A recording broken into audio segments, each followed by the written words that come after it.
Ayan, kung mapapansin nyo guys, ito isa sa mga pinaka-unique na simbahan na nakita ko, simbahang katoliko na makikita dito sa Ilocos Norte. Kasi nga, tingnan nyo, ang ganda ng roof, ang ganda ng mga upuan, ang ganda ng altar, tapos nasa side talaga ng dagat. So, ayan, ibang-iba siya, very unique. Ayan. Isda pa dyan sa taas. Kahoy, gawa sa kahoy. Ayan. Tapos dito malapit sa simbahan Yes, pagyalan kayo. Jai. Sige.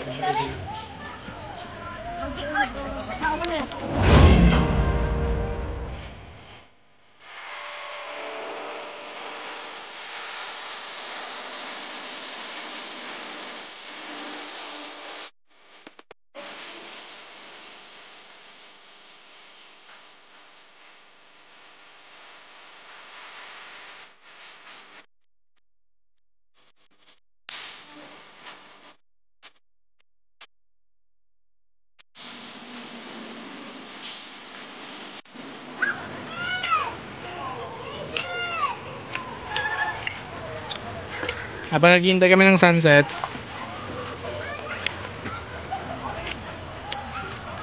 tambay lang muna kami, kumakain ng butsina. Ito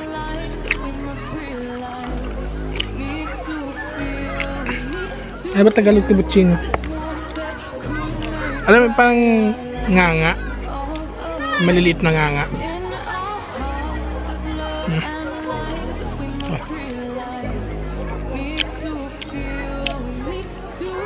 Binabad sa suka.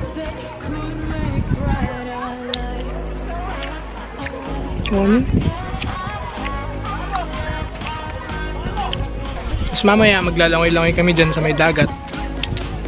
Kaso mamaya na kasi medyo mainit pa. Mamaya pagpalubog na yung araw, tapos mas konti yung tao kasi ngayon medyo madaming tao ngayon.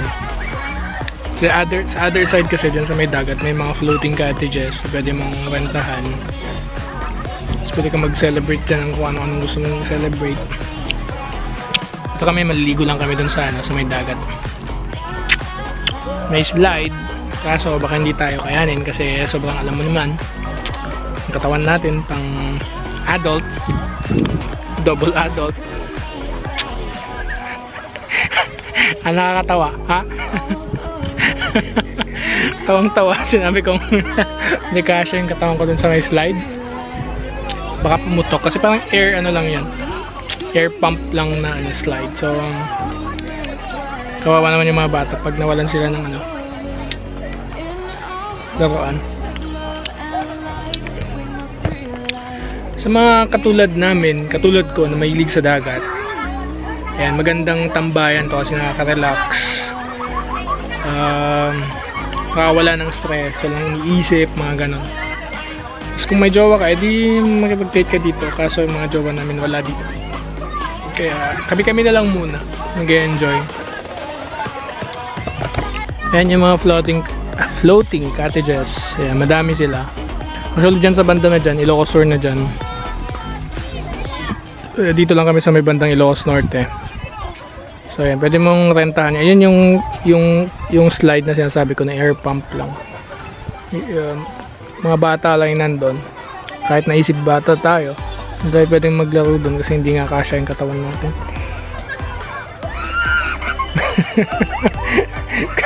Iset. Maliligo kami sa dagat.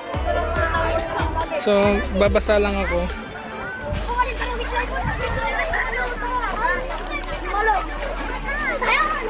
Oh my God. Hala. Oh?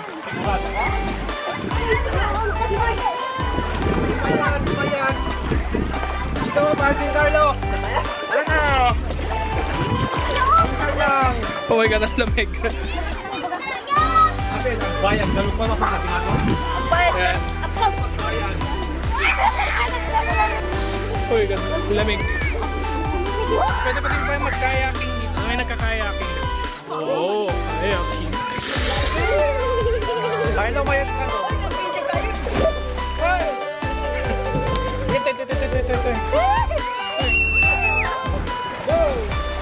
Hoy!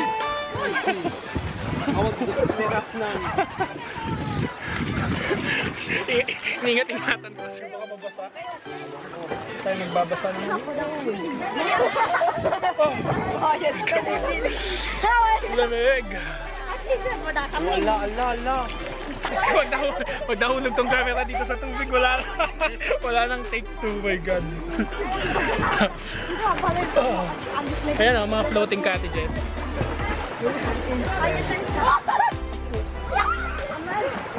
Saan kayo dinadala?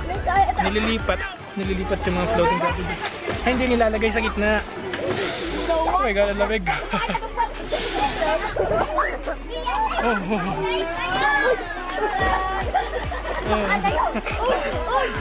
Layo-layo tayo sa mga lumalangoy kasi baka mabasa yung camera. Ayan yung mga floating cottages. Uy! Oh! Oh my god! Hala, yung bata ni slide. Kasama naman niya yung tatay niya.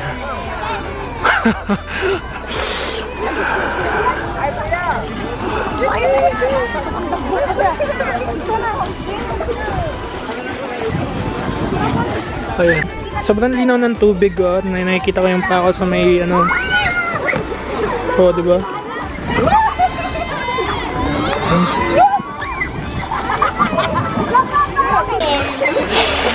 Babalik ko na.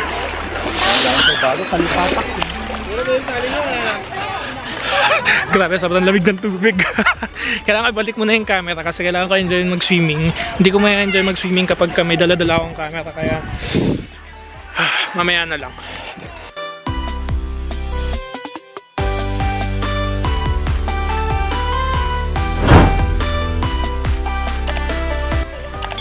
Inabot na kami ng gabi, guys. Tapos na kami mag-swimming kasi inabot na kami ng gabi. Ito, pauwi na. Ay! Wala kami makita na. Ayan, papalapit kami sa simbahan. Ganyan yung itsura yung simbahan pag gabi. May ilaw, may pailaw. So, ayan, pasukin natin.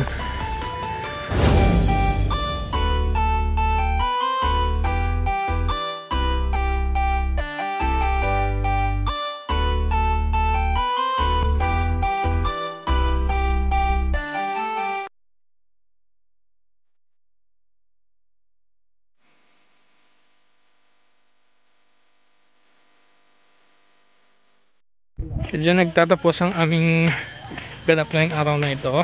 Sa wakas, nakaligo na rin ako sa dagat. So, pauwi na kami. Ayan, sa likod ko yung church pa din. At wala nang ilaw, kaya papatayin ko na to. Thank you! Bye-bye!